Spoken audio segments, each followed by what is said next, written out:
නවත්වනු පුරුෂයා.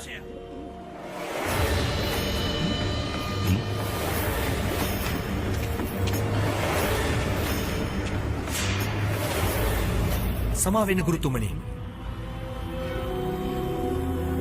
පරීක්ෂාවක් කියා අහිංසක පක්ෂින් නිකරුණේ මරා දැමීම උචිතද?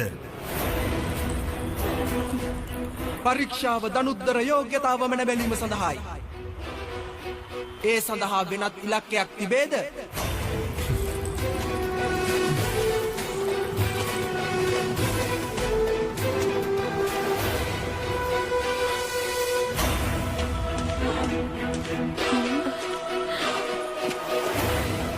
ඉලක්කය තමයි මේ නාදකය.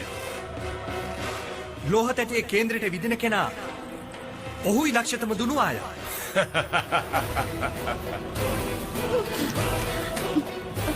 යුද්ධ කරන්නේ අජීවී වස්තුන් සමග නොවේ සිද්ධාර්ථ. රණභූමියේදී ශාස්ත්‍රීයන් ජීවිත සමග යුද වදින්නේ. අද දවසේ පක්ෂියෙකු නොමරන ඔබ සතුරන් කෙසේ මරන්නද? යුද්ධේ රණභූමියකයි පැවැත්වෙන දේවදත්ත. මෙහි නෙවෙයි.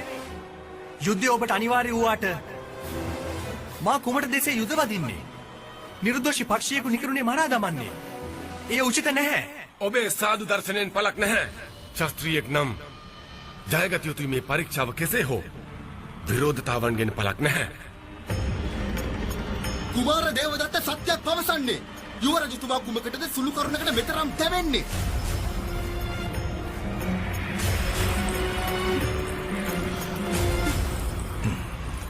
යුවරජුනි, වෙනත් දිනයක ශාස්ත්‍ර විද්‍යා දැක්වීමෙන් පළ නැහැ.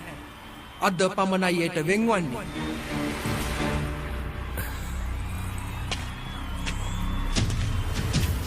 ගුරුතුමනි, එකෙක් නොවේයි. දෙදෙනෙක් මුදා හරින්න.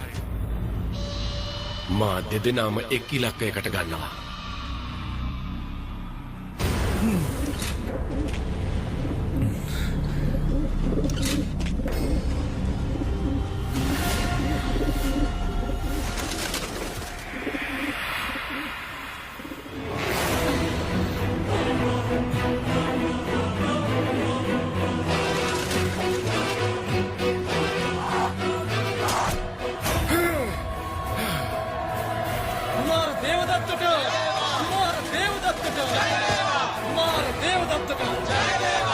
තුටුවද මහදේවිය මා පැවසුවේ දේවදත්ත සිදක්ෂ දනුද්දරේ කොහෙවත් නැහැ.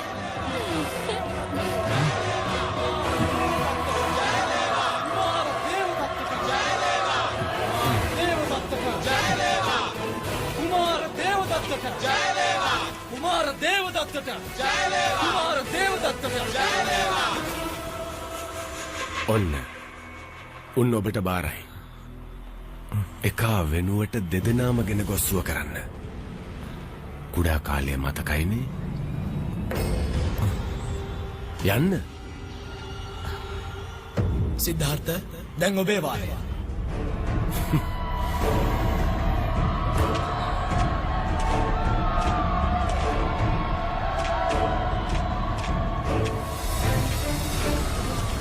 සමාවන්න ගුරුතුමනි. මට එම පරීක්ෂාව යෙදෙන්න නොහැකි. එසේනම් ගුරුතුමනි, පරීක්ෂාව සමාප්තයි. මමයි සර්ව ශ්‍රේෂ්ඨ ශිෂ්‍යයාද? එසේ ගුරුතුමනි. අද දේවදත්ත සර්ව ශ්‍රේෂ්ඨයා වූ අදේ. මම පක්ෂියෙකු මරන්නේ නැහැ.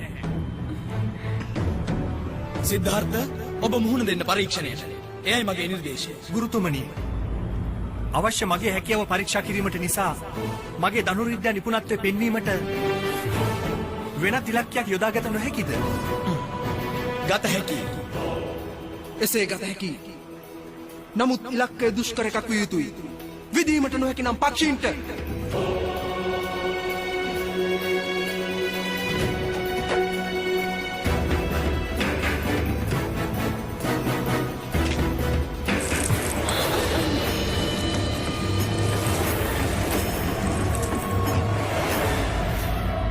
මිය ඔබට හැකි උපරිම ජවයෙන් අහස දෙසට විසි කරන්න.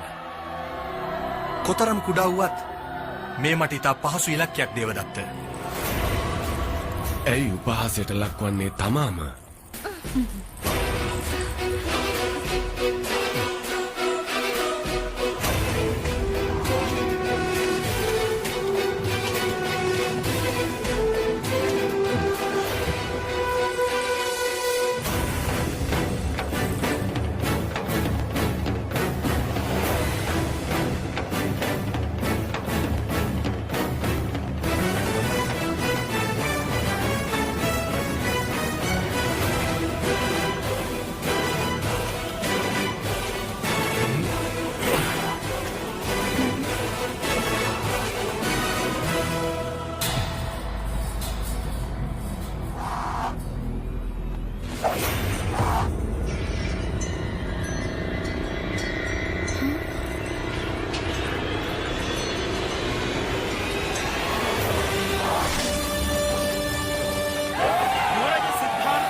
सिद्धार्थ